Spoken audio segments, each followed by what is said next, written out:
Hi my friends, I'm Peter with Never 6% Realty, and today we're going to talk about things you never tell a listing agent. There's just things you don't say to listing agents as a seller. One thing is you don't say that you're testing the market.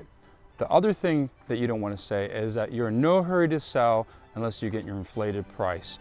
Those are the key words that agents don't want to work with you, because as an agent, we take the time, the money, and marketing to put into this listing. And we only get paid if it sells, we only get commission. So keep that in mind when talking to a listing agent. Those are some key factors, things that you don't want to say. So, just reading between the lines with that and through my own expertise, when I hear a seller saying they're testing the market, that they're only going to sell at their inflated price or the top price that they have listed, that tells me as a listing agent from the seller that the seller is really saying that they want to negotiate with you. And really, it shouldn't be a negotiation. There should be a circle of trust involved between the seller and the agent. If you as a seller don't trust your agent or get this uncomfortable feeling, by all means you need to look for another agent. You need to interview other realtors to see exactly who the right fit is for you. That's very important. So sellers, this is very important. Never tell the realtor or the listing agent that they're the only ones being interviewed. Let them know that you're going to be interviewing other realtors. Let them know that you're going to be getting other expertise, other advice, just so you can make a rational decision. There's nothing wrong with doing that. It's just business, so keep that in mind. So as a seller, you're going to be signing a listing agreement once you get your realtor listing agent. It's a legal binding document, this listing agreement. So you're going to be putting it on the market. It's a legal binding document and you're going to be signing it. So be careful, read over, have the listing agent go over it with you. But typically when you list, in my opinion, it's 3 to 6 months you're going to list for, and that goes on the market. There's other aspects of the contract, other factors like cancellation fee, protection period, and those are other things that the listing agent needs to explain to you. Now, you could test out the listing agent and tell them, look, or he or she, look, I just want to list for a month to see how it goes. And if I like how everything is going, I like to extend the listing agreement and continue. Or maybe after that 30 days or month, you want to cancel. Some realtors will do it, some won't. It just depends. But look into that as plan B as well. Very important. Very important. Sellers make this mistake because they get excited. Don't tell the listing agent what you think your home is valued at. Let the listing agent present that information to you. Let them do a comparable market analysis, a CMA. Let them tell you the value of today's market. Let them figure out the comps in the area. That's their job. But at the same time, do your research and find out the price, what you think the value is. And then when he or she, that realtor, comes up with that value, you can compare notes.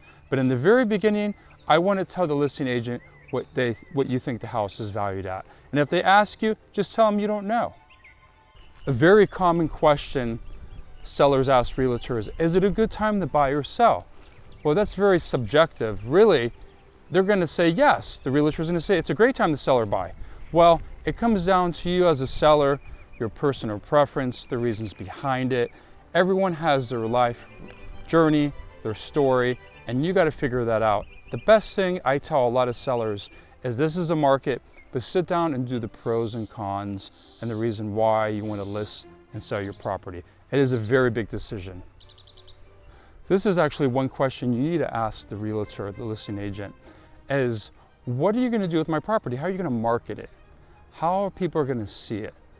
Are you going to do open houses? Is it going to be exposed fully on social media or whatever? Let them talk. Just because this realtor, he or she, was recommended by your neighbor or someone down the street and you saw that they sold a house, doesn't mean you're going to have the same outcome.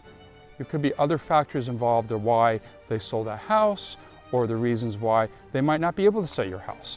So you need to look into that, and you need to talk with at least 3 realtors from 3 different companies that can give their expertise on the situation. So important. So sellers, this is actually a very important question you should ask when interviewing this agent, he or she, this realtor, listing agent. How are you going to get me qualified buyers? Who's walking through that door? Who's going to my house? Are these people lookers? Are they wasting my time? Are they going to steal? I don't know. But who are these people coming through my door? How are you going to qualify these people? and they need to have a quick answer, because if not, then that's the type of listing agent you're gonna get. So you wanna make sure that these people are not lookers or qualified. As a listing agent, I make sure by getting pre-qualified letters, proof of funds. Even when I talk to the buyer's agent, I interview the buyer agent and I say, hey, you have a buyer, who is this person? And what's the reason why they wanna buy this house? Do they have the financial means? Give me the pre-qualified letter, proof of funds. You can kind of feel them out, but that's so important because you don't want to waste the seller's time. And sellers, you don't want to have a listing agent that's just kicking tires and have people coming through your house that don't have the capability of buying. So that's so important when interviewing a listing agent, a realtor. How are you going to get qualified buyers? My friends, I'm glad you enjoyed this video. Please subscribe to my channel. Any questions, I'm going to leave my telephone number on the screen. You can call or text me. Be glad to help you out. Even if you don't use me, I'll be glad to give you some advice. Have a great day and take care. See you in the next video.